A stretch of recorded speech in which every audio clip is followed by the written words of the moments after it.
Bismillahirrahmanirrahim. Assalamualaikum warahmatullahi wabarakatuh. Selamat pagi teman-teman semua.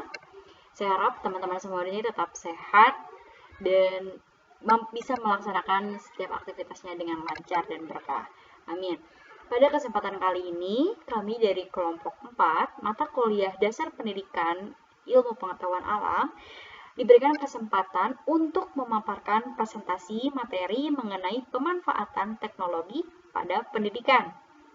Pada kesempatan kali ini, kami akan membawakan beberapa topik yang merupakan sistematis dari kita untuk memahami pemanfaatan teknologi itu seperti apa.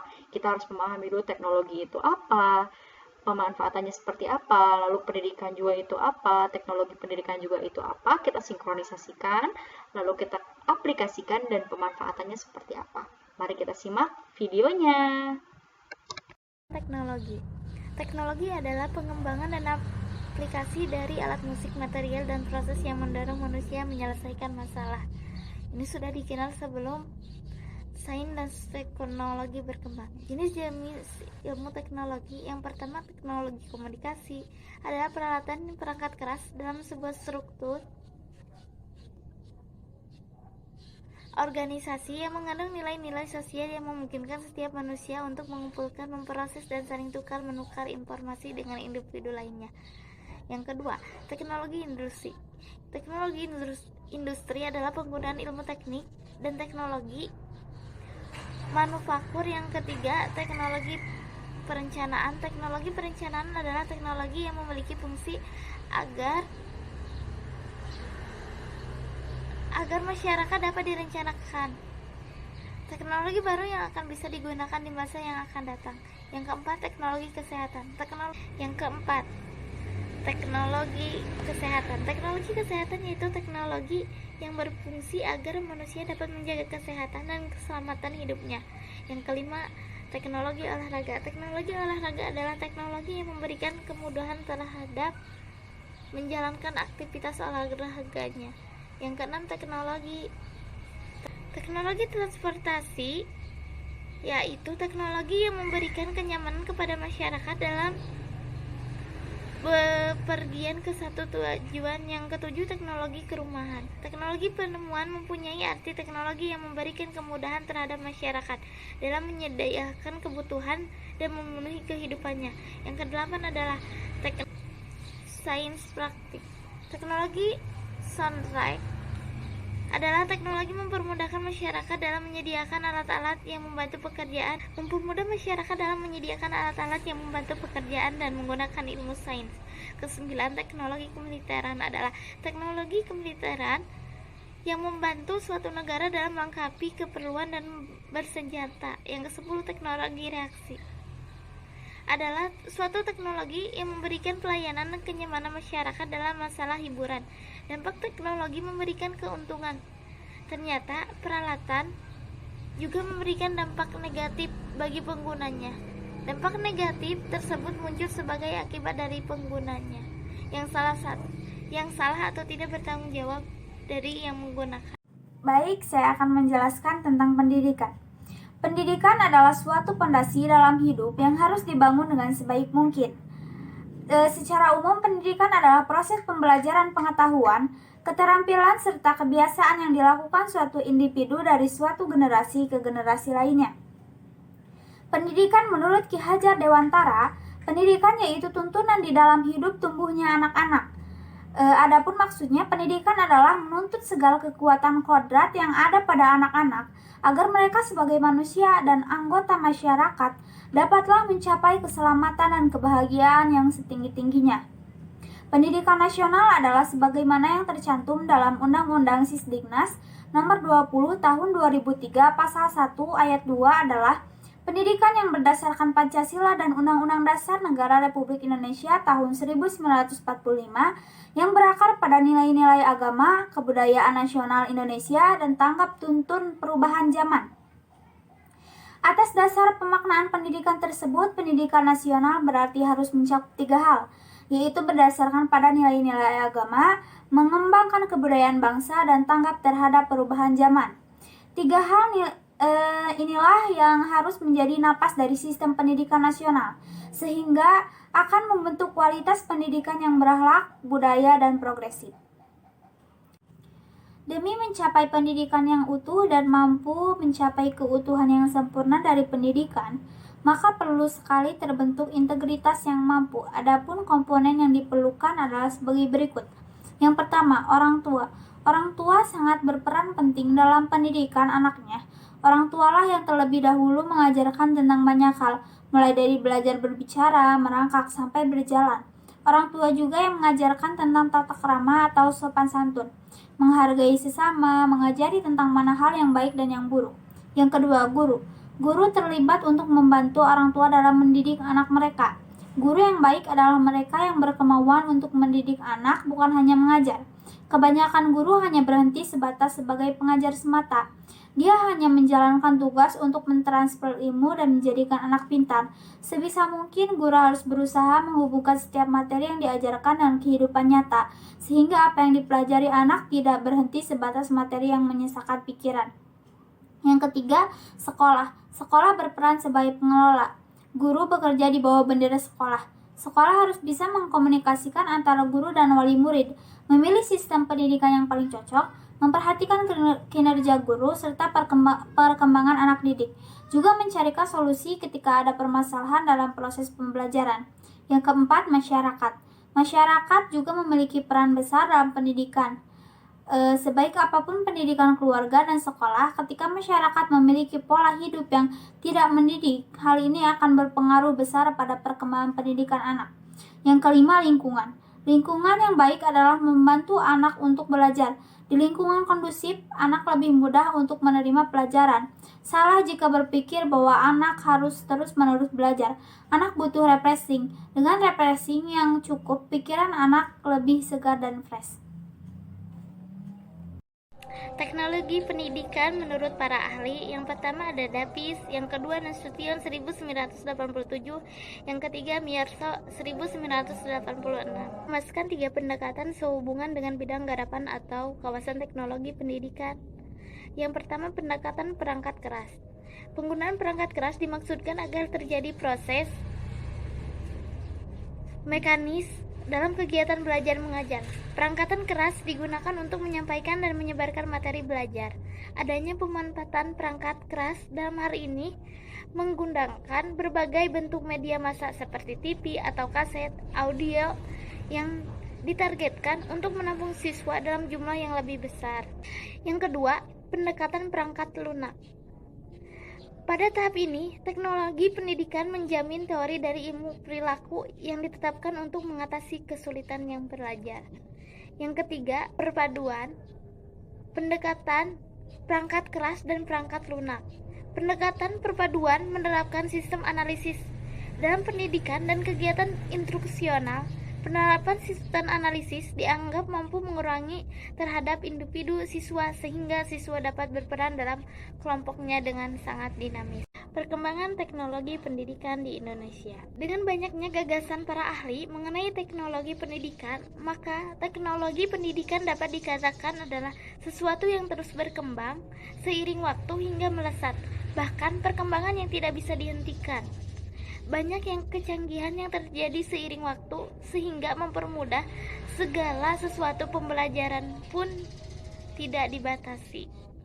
Muhammad Syafi'i 1896 sampai 1998 mengembangkan dan menerapkan gagasan pendidikan di kayu tanam dengan dasar 1. Berpikir secara logis dan rasional dan meninggalkan cara berpikir hayul. Yang kedua, kebutuhan masyarakat.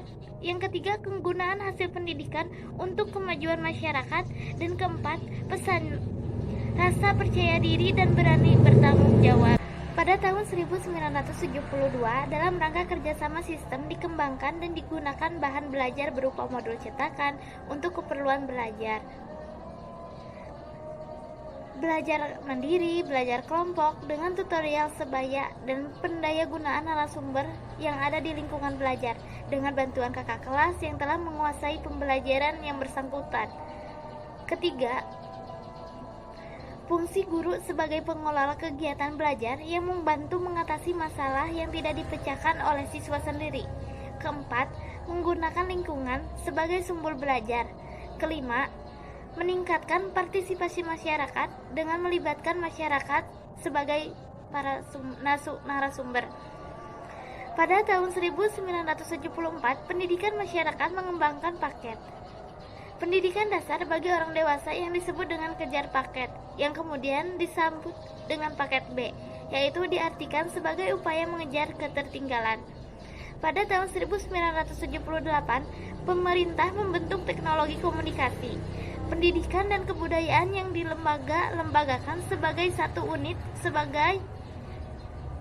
unit struktural, langsung di bawah Kementerian Pendidikan dan Kebudayaan, yaitu mengenai hal ini pada tahun 1980, Menteri Pendidikan dan Kebudayaan pada waktu itu memberikan pengarahan pada layaknya Nasional Teknologi Pendidikan di Yogyakarta pada tahun 1907. Di 9 SMP terbuka mulai dirintis yang dilakukan oleh pusat PPKP Perguruan Tinggi Universitas Terbuka dan dijadikan sebagai PTN ke-45. Manfaat teknologi dalam pendidikan. Teknologi disebut sebagai suatu yang mampu memberikan kemudahan dalam berbagai aspek. Dalam hal pendidikan, teknologi juga memberikan pengaruh yang cukup besar. Kedua hal ini semakin tak dapat dipisahkan. Berikut di antara manfaatnya. Yang pertama, manfaat teknologi pendidikan di bidang pembelajaran. Yang pertama, meningkatkan kualitas pendidikan. Keberadaan teknologi dapat menjadi salah satu jalan untuk meningkatkan kualitas pendidikan, terutama kualitas pendidikan dalam negeri. Teknologi mampu dijadikan sebagai alat untuk memudahkan proses mengajar oleh tenaga pendidik. Selain itu, dapat dimanfaatkan oleh para siswa pula untuk menggali lebih banyak ilmu. Apabila dari pihak pengajar dan pendidik mampu menggunakan teknologi ini dengan baik, maka kualitas pendidikan di Indonesia pun akan semakin membaik. Yang kedua, media pendukung pelajaran. Dengan adanya teknologi, sekarang para pendidik mampu membuat alternatif cara mengajar yang lebih interaktif. Misalnya, dengan memperlihatkan materi pelajaran lewat slide presentasi yang lebih hidup, atau dengan video-video yang mengundang siswa untuk lebih fokus belajar. Dengan menerapkan inovasi pembelajaran yang lebih hidup dari adanya teknologi, maka akan sangat mungkin pembelajaran di kelas akan lebih menyenangkan. Siswa juga akan lebih bersemangat untuk menerima materi pelajaran. Yang ketiga, sarana mendapatkan informasi. Kemudahan ini sering dimanfaatkan oleh hampir semua siswa dan mahasiswa. Bahkan oleh para tenaga pendidik pun tak sedikit yang menggunakan teknologi untuk mencari informasi lebih banyak mengenai suatu materi pelajaran yang akan disampaikan. Biasanya untuk mendapatkan informasi akurat mengenai suatu materi, tenaga pendidik dan siswa akan merujuk ke suatu website yang telah dipercaya dengan tingkat keakuratan yang tinggi. Salah satunya lewat portal. Yang keempat, media belajar tanpa batasan. Contohnya, saat pandemi COVID-19 terjadi di awal tahun, kegiatan belajar mengajar di sekolah terpaksa dihentikan beberapa waktu untuk menghindari terjadinya penyebaran virus corona. Dalam kondisi yang seperti ini, teknologi berhasil menjadi media yang memungkinkan para siswa dan guru untuk melakukan proses belajar mengajar tanpa bertatap muka secara langsung.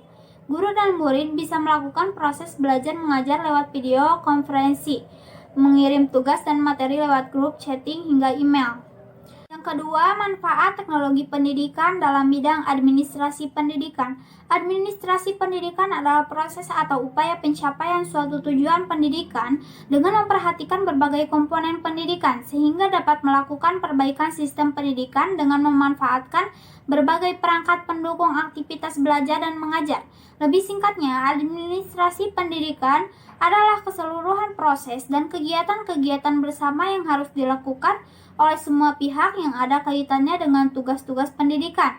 Pemanfaatan teknologi informasi dalam lingkungan akademis sangat pantas digunakan karena dapat memberikan berbagai bantuan yang sangat bermanfaat dalam pelaksanaan kegiatan belajar dan mengajar.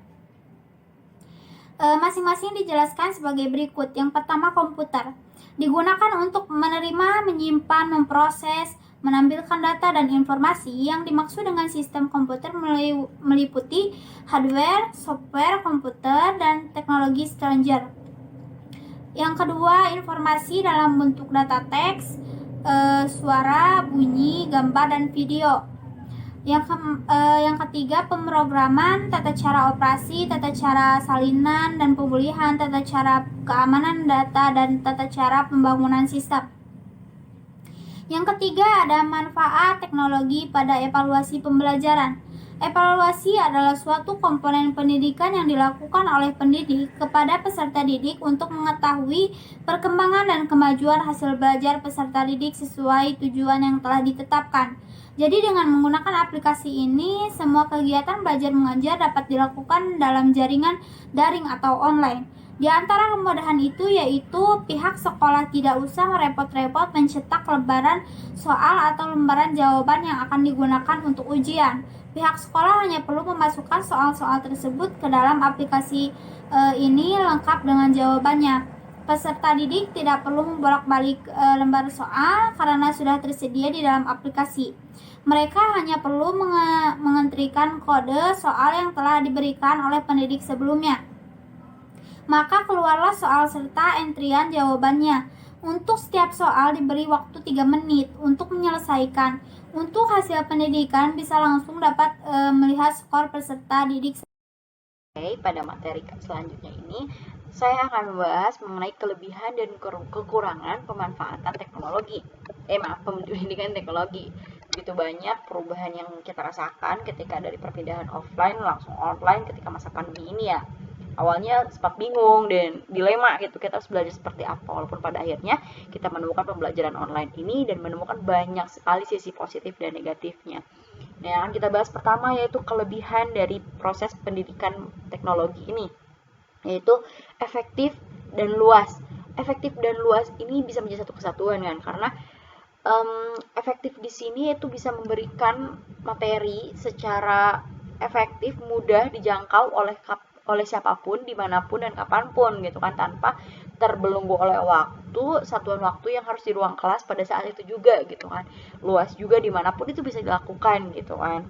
Lalu visualisasi yang beragam dan bagus ini bisa menjadikan media pembelajaran lebih mudah diakses, mudah dipahami melalui banyak cara gitu. Salah satunya ini yang kita lakukan itu video pembelajaran dengan visualisasi yang menarik, yang mudah dipahami. Kita bisa membuat gambar-gambar yang lucu, yang menarik dan eye-catching gitu. Kita lebih meningkatkan semangat untuk belajar. Lalu peningkatan pembelajaran siswa karena mudahnya akses untuk belajar tanpa harus pergi ke sekolah, tanpa harus berangkat pagi kayak gitu. Itu meningkatkan pembelajaran dan semangat untuk bisa dipelajari kapanpun gitu oleh siswa. Dan bisa mengakses banyak sumber belajar baik itu dari perpustakaan online, media-media online yang lainnya yang bisa menjadi pendukung untuk pembelajaran. Lalu yang kedua itu kekurangan. Kekurangannya yang pertama adalah kecenderungan mengabaikan aspek akademik dan aspek sosial. Karena kurangnya interaksi langsung, ketemu langsung, jadi agak banyak mengabaikan gitu karena kurangnya interaksi itu gitu kan. Jadi kata Sundanya mah hare-hare gitu kan, karena terlalu banyak kemudahan yang dirasakan, akhirnya banyak juga pengabaiannya kayak gitu. Lalu kurangnya interaksi antar guru dan siswa, bahkan antar siswa-siswa itu sendiri. Salah satunya kita sebagai mahasiswa baru, agak kurang nih interaksinya karena pertemuan kita hanya sekedar online, walaupun kita terjalin hubungan yang baik, namun tetap kurang esensi interaksi dan kebersamaannya karena kita hanya sekedar kenalnya tuh via online saja. Jarang sekali kita bertemu secara offline. Bukan saja kita, tapi yang lain pun, mahasiswa-mahasiswa lain, siswa-siswa lain pun merasakan yang sama. Apalagi siswa yang dasar kelas 1 itu dari TK ke SD, mereka pembelajaran yang sangat perubahannya signifikan gitu. Lalu interaksi pertamanya pun pasti merasakan hal yang kurang gitu. Lalu kurangnya adanya daya analisis yang tepat dan banyak terdistract dengan aktivitas lain. Maksudnya di sini adalah jadi siswa tuh kurang analisisnya, kayak lebih karena banyak akses internet kayak Google itu mudah untuk searching kan, terus sumber-sumber yang lain, jadi analisatornya tuh kurang gitu karena banyaknya kemudahan yang dirasakan. Lalu tadi apa disampaikan mengenai terdistract, jadi karena di rumah ya banyak belajarnya, terus banyak sekali gangguan yang mereka rasakan seperti main lah atau panggilan orang tua lah untuk ini untuk itu, jadi banyak terganggu pikirannya untuk fokus dalam pembelajaran, tidak seperti di ruang kelas yang memang tok untuk belajar saja. Mungkin segitu. Peluang pemanfaatan teknologi pendidikan yang pertama adalah blended learning, yaitu adalah pencampuran atau kombinasi dari pembelajaran, yaitu bisa secara tatap muka dan juga secara online. Nah, dengan adanya teknologi pendidikan ini sangat membantu penunjang untuk pembelajaran. Ketika sudah dilaksanakan tatap muka, pembelajaran online ini tetap bisa dilaksanakan, yaitu dengan sistem pembelajaran online yang ada bisa dengan video atau animasi dan lainnya, itu bisa menjadi penunjang untuk pembelajaran ulang di rumah maupun dimanapun. Jadi adanya blended learning ini sangat bisa diterapkan dan menjadi peluang besar untuk kita yang sudah bisa memahami pembelajaran secara online, dan ketika nanti offline pun bisa tetap dilaksanakan. Lalu yang kedua adalah e-learning atau pembelajaran elektronik, yaitu adalah secara online. Begitu banyak akses dan platform yang menyediakan pembelajaran online ini seperti WhatsApp Group, Google Classroom, Zoom Meeting, Google Meeting. Itu adalah pembelajaran yang bisa kita laksanakan. Itu menjadi peluang besar bagi kita untuk melaksanakan pembelajaran online, dan platform yang sangat berpotensi baik itu untuk melaksanakan pembelajaran ini. Dan semua akses itu diberikan secara gratis dan itu sangat mudah kita akses. Itu yang ketiga, itu transformasi digital, yaitu perkembangan digitalisasi yang semakin berkembang, semakin maju, dan membuka pikiran kita juga semakin mengetahui semua informasi-informasi dengan mudah. Itu sangat mendukung dan menjadi peluang besar untuk kita melakukan pembelajaran online atau e-learning ini. Pengembangan diri dan pengetahuan informasi secara digital, secara potensial pun itu sangat meningkat baik. Tadi adanya peluang, ada yang kelebihan dan kekurangan, tentu kita mendapati hambatan atau permasalahan dan tantangan yang kita hadapi di masa pembelajaran online ini ataupun teknologi pendidikan ke depannya kan. Yaitu yang pertama, dari sisi siswa. Tidak tersedianya fasilitas penunjang bagi siswa untuk mendukung proses pembelajaran, seperti tidak adanya laptop yang mendukung untuk proses pembelajaran, lalu tidak adanya handphone yang mumpuni untuk proses pembelajaran online. Itu menjadi kendala atau hambatan gitu, karena tanpa fasilitas, sarana dan prasarana mau bagaimana gitu, karena itulah nyawanya gitu untuk pembelajaran online ini. Lalu yang kedua adalah kurangnya pengetahuan dan informasi penggunaan e-learning. Ini bisa dari dua sisi, baik itu pengajar atau pendidik dan juga peserta didik. Karena perkembangan yang begitu luas, yang begitu maju tuh menjadikan kaget, bisa dikatakan kaget, pembelajaran ini seperti apa, harus bagaimana gitu. Dan mungkin sebelumnya belum pernah ada pendidikan teknologi pendidikan ini gitu. Jadi harus mengeksplor sendiri, otodidak, banyak hal-hal yang baru, itu menjadi kendala karena kaget dan harus tertuntut cepat gitu. Itu menjadi kendala yang atau hambatan yang cukup kompleks saat ini gitu. Malahan banyak gitu yang kita sempat ketahui, pendidik yang baru sekali memegang laptop, kurang memahami penggunaan ketik ataupun platform-platform yang lain, pun dari sisi siswanya sendiri, karena mereka jauh dari pendidik, mereka mengandalkan dari orang tua, hasil orang tua pun bingung gitu sama, jadi kurang tahu sistem pendidikan teknologi itu seperti apa gitu. Lalu yang kedua, yang terakhir, kurang kesadaran peran pendukung orang tua untuk melek teknologi. Jadi karena merasa orang tua tuh pendidikan tuh hanya di ruang kelas, di ruang sekolah, dan kurang melek akan pentingnya teknologi ini bisa menjadi kendala gitu, menjadi kurang faktor pendukung yang baik tuh harus ada, karena dalam satu elemen pendidikan harus adanya keterikatan yang baik dari keluarga, guru, peserta didik sendiri, dan lingkungan. Nah, jadi ketika kurangnya pendukung secara psikologis dan juga secara fasilitas yang baik, itu akan menjadi hambatan dalam proses pendidikan teknologi. Semua setelah teman-teman menyimak banyak banget materinya kan, tapi aku harap teman-teman enjoy sih dengan semua materi yang dipaparkan oleh dua rekanku tadi. Nah, setelah materi tadi disampaikan, mungkin teman-teman sedikit banyak bertanya-tanya dan membuka pikiran dengan hal-hal yang lain, karena biasanya ketika kita sudah membuka pembicaraan pasti muncul tuh kan ide-ide apapun itu. Nah, jika teman-teman perlu ada hal yang didiskusikan atau ditanyakan, mari kita tanyakan di WhatsApp group. Kami mohon maaf atas segala kekurangan, kesalahan yang telah kami sampaikan, baik itu dari saya pribadi dan juga dua rekanku yang lainnya. Semoga materi yang kami sampaikan bisa menjadi ilmu yang bermanfaat dan menjadi langkah awal membuka pandangan mengenai teknologi pendidikan dan aplikasinya juga. Saya harap teman-teman semua tetap semangat untuk belajar dan tetap menjaga kesehatannya di masa pandemi. Akhirul kalam, wassalamualaikum warahmatullahi wabarakatuh.